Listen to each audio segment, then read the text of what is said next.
అందరికీ నమస్కారం. మనం ఇప్పుడు చూస్తున్నది కొమ్మరె మల్లేశం యూట్యూబ్ ఛానల్. మౌనంగానే ఎదగమని మొక్క నీకు చెబుతుంది, ఎదిగిన కొద్దీ ఒదగమని అర్థం అందులోనే ఉంది. ఏంటి పాట పాడుతున్నారు అనుకుంటున్నారా? మనం ఈరోజు మౌనం గురించి తెలుసుకుందాం. మౌనం ఒక మహాకావ్యం. దాన్ని కూడా అప్పుడప్పుడు చదువుతూ ఉండండి, ప్రశాంతంగా ఉంటారు. జీవితం ప్రశాంతంగా ఉండాలనుకుంటే మౌనాన్ని సాధన చేయండి. అవసరమైనప్పుడు మాత్రమే నోరు విప్పండి, అవసరం లేనప్పుడు మౌనాన్ని ఆశ్రయిస్తే మంచిది. చిరునవ్వు, మౌనం ఈ రెండు గొప్ప ఆయుధాలు. అవి మీ దగ్గర ఉన్నంత వరకు మీకు ఓటమి అనేదే ఉండదు.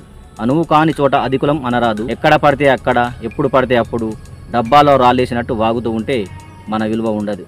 రోజులో ఎక్కువ సమయం మౌనంగా ఉంటేనే మంచిది. మౌనానికి ఉన్న శక్తి అంతా ఇంత కాదు. గుండె పగిలే బాధను కూడా మౌనం చాటున దాటేయచ్చు. నిస్సహాయ స్థితిలోంచి వచ్చే బాధ మౌనం వెనుక కట్టిపడేయచ్చు. చిరునవ్వు ఎన్నో సమస్యలకు పరిష్కారం చూపిస్తే మౌనం ఎన్నో సమస్యలను మన దగ్గరికి రాకుండా అడ్డుకుంటుంది. గౌతమ బుద్ధుడు కూడా మౌనం అనే ధ్యానాన్ని పాటించమని చెప్పిండు. మాటల కోసం కోటలు కూల్చే బాణం మౌనం. ఒక వ్యక్తి మౌనంగా ఉన్నాడంటే అతడు చేతకాని వాడని, చేయలేదని భావించకండి. అతని మౌనంలో పెద్ద సముద్రమే దాగి ఉండవచ్చు.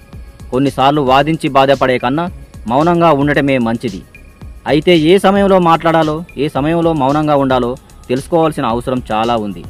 ఒక విషయం గురించి తెలియకపోతే మాట్లాడకుండా ఉండటం మౌనం. ఒకవేళ ఆ విషయం గురించి తెలిసినా అనవసర సందర్భాల్లో మాట్లాడకుండా ఉండటమే జ్ఞానం. తెలిసి తెలియక అనవసరంగా మాట్లాడటం మూర్ఖత్వం. బదులు దొరకని ఎన్నో ప్రశ్నలకు సైతం మౌనం బదులు ఇవ్వగలదు. నీ జీవితం ప్రశాంతంగా ఉండాలంటే మౌనాన్ని సాధన చేయి. గొప్ప గొప్ప ఆలోచనలు మౌనంగా ఉన్నప్పుడే రూపుదాల్చుకుంటాయి. గొప్పతనం అంటే ఏదో సాధించడం, సంపాదించడం మాత్రమే కాదు. మన మాటల వల్ల, మన చేతల వల్ల ఎవరిని బాధ పెట్టకుండా ఉండకుండా చూసుకోవాలి.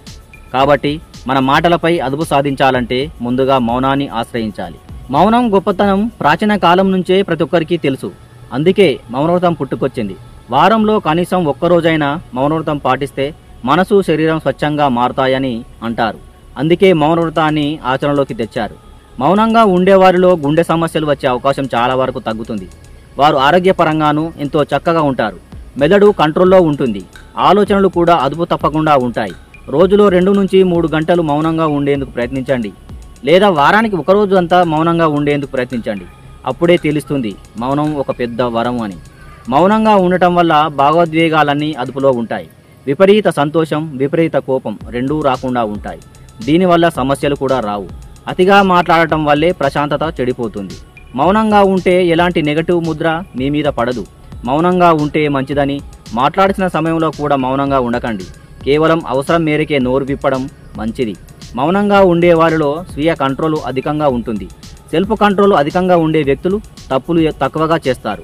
కాబట్టి మీరు రోజులో కనీసం 2 గంటలు, వారంలో ఒకరోజు మౌనవ్రతం చేసేందుకు ప్రయత్నించండి. ఆరోగ్యంలో వచ్చే మార్పులను మీరే గమనించండి. విన్నారు కదా మిత్రులారా, మా వీడియో నచ్చితే లైక్ చేయండి, షేర్ చేయండి, కామెంట్ చేయండి, సబ్స్క్రైబ్ చేయడం మాత్రం మర్చిపోవద్దు.